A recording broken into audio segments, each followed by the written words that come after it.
Oh, man, it's one of those mornings. There's just so much that I want to write about. I often compare it to the way I dream. Give me 5 minutes of sleep and my mind will travel halfway around the world. I don't remember always being this way. Is it an age thing?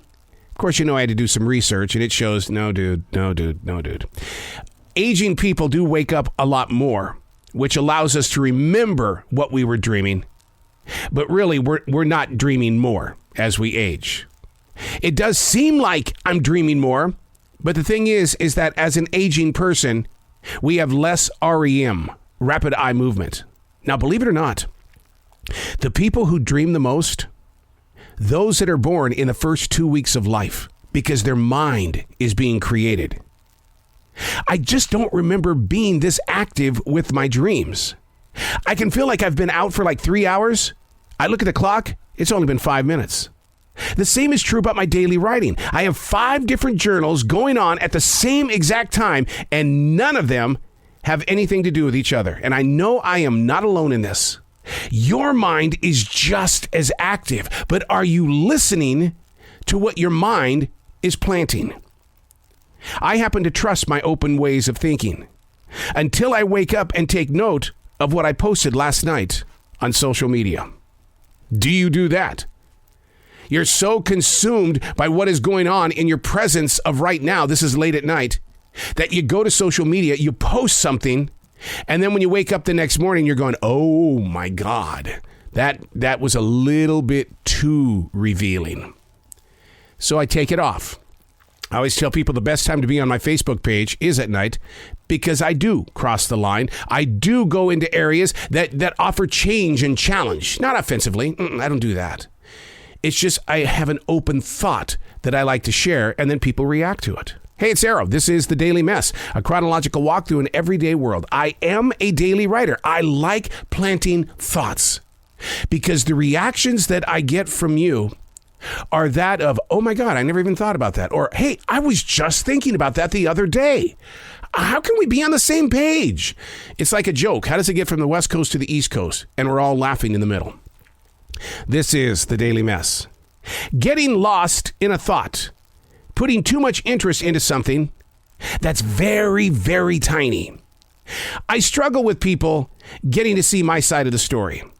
Because it's been a lifelong challenge, my public self is extremely careful as to what I speak of, especially when a comment I think is very funny falls very flat in the circle of communicators. Reserved thinking. Oh, there's a lot of that going on. Yeah, those reserved thoughts are tightly stored away for these pages right here. And sometimes, just like anybody else, I don't know what I'm trying to convey.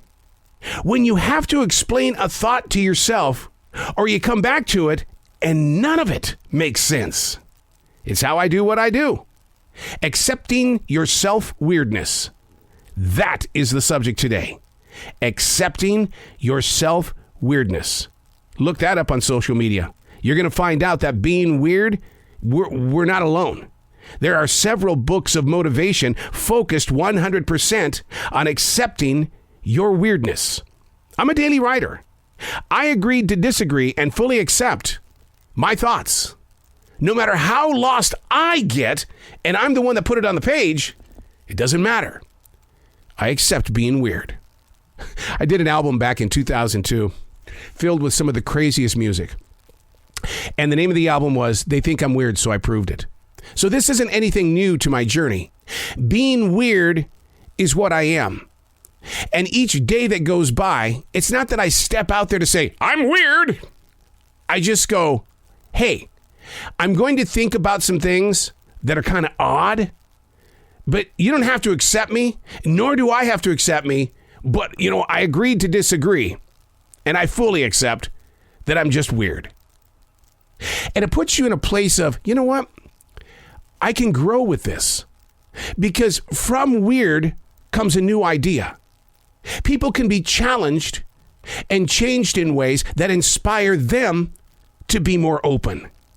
See, inside my mind, every time that I come into the studio, I'm here because I was that kid who was in his bedroom as a child that wouldn't come out to share his ideas.